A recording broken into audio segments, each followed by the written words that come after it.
Teman-teman,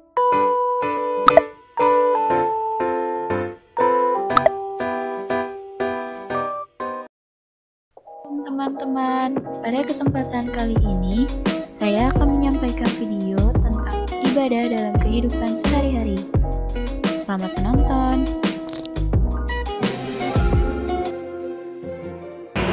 Ibu, Sahara berangkat sekolah dulu ya.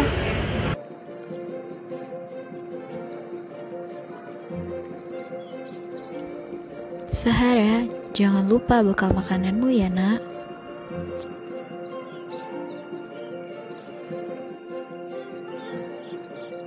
Hati-hati di jalan, jangan lupa berdoa ya, Nak. Assalamualaikum. Waalaikumsalam. Bismillahirrahmanirrahim. Alallahi la haula wala quwata illa billah.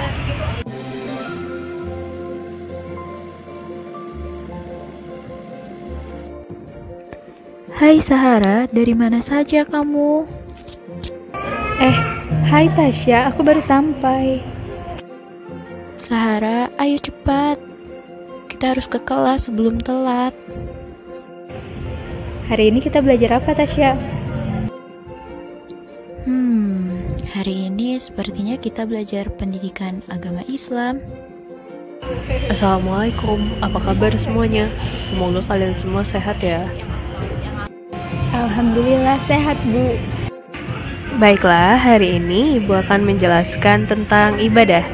Ibadah adalah ketundukan atau penghambaan diri kepada Allah Subhanahu wa Ta'ala yang meliputi semua bentuk kegiatan manusia di dunia ini yang dilakukan dengan niat mengabdi dan menghamba hanya kepada Allah. Jadi, semua tindakan mukmin yang dilandasi oleh niat tulus untuk mencapai ridha Allah dipandang sebagai ibadah. Ibadah ini memiliki 7 tujuan utama. Yang pertama adalah memenuhi kewajiban manusia kepada Allah. Yang kedua, mendekatkan diri dan mencari ridha Allah. Yang ketiga, ketakwaan hati. Yang keempat, sebagai tanda takut dan tunduk kepada Allah.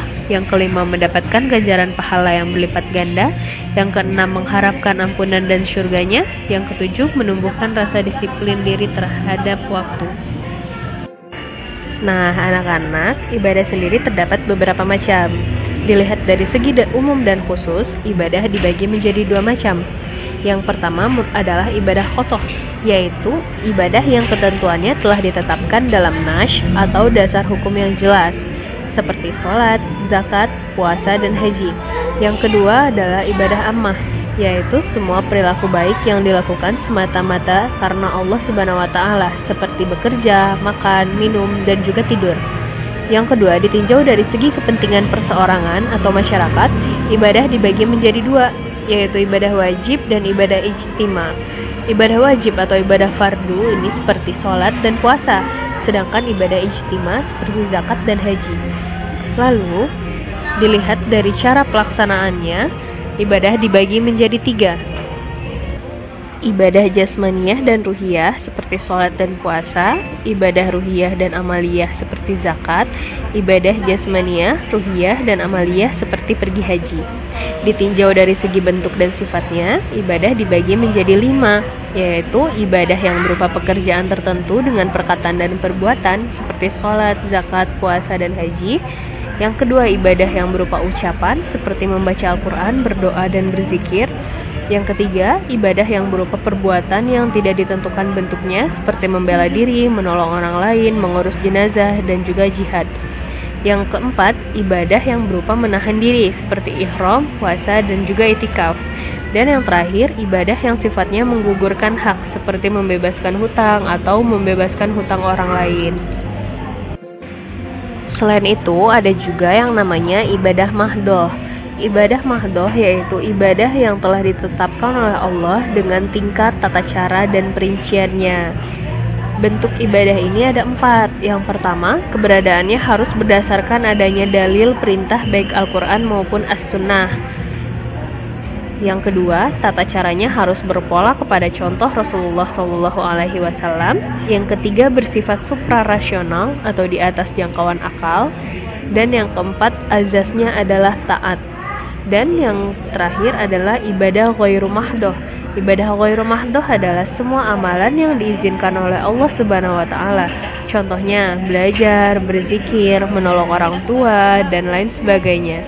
Prinsip ibadah ini ada 4, yaitu keberadaannya didasarkan tidak adanya dalil yang melarang. Selama Allah tidak melarang, maka ibadah ini boleh dilaksanakan. Pelaksanaannya juga tidak perlu berpola kepada contoh Rasulullah, dan ibadahnya bersifat rasional. Ibadah dalam bentuk ini, baik buruknya, untung ruginya, manfaat dan mudaratnya dapat ditentukan oleh akal atau logika, dan azasnya adalah azas manfaat. Selama ibadah yang dilakukan bermanfaat, maka boleh dilakukan. Baik, dari penjelasan Ibu kali ini, apakah kalian semua paham? Alhamdulillah sudah paham, Bu. Alhamdulillah, kalau kalian semua sudah paham, materinya Ibu cukupkan sampai di sini saja ya. Wassalamualaikum warahmatullahi wabarakatuh.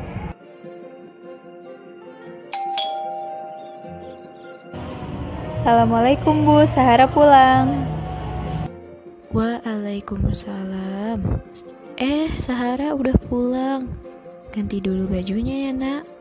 Ibu akan menyiapkan makan malam untukmu. Baik, Bu.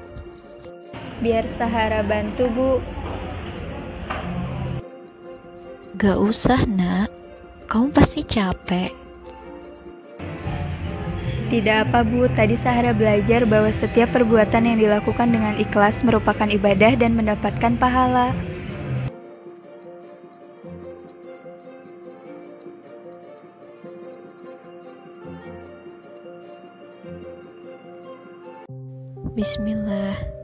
Bismillahirrahmanirrahim. Bismika Allahumma ahya wa bismika amut. Amin. Kesimpulannya, ibadah merupakan bentuk penyembahan manusia kepada Allah. Menurut bahasa, kata ibadah berarti patuh, al-ta'ah, dan tunduk, al-hutlu. Ubudiyah artinya tunduk dan merendahkan diri. Dalam terminologi bahasa Indonesia sebagaimana yang terdapat dalam Kamus Besar Bahasa Indonesia, KBBI. Kata ini memiliki arti perbuatan atau penyataan bakti terhadap Allah atau Tuhan yang didasari oleh peraturan agama. Tujuan utama beribadah adalah memenuhi kewajiban kita sebagai manusia untuk beribadah kepada Allah. Jadi segala macam perbuatan yang dilakukan dengan ikhlas karena Allah merupakan ibadah.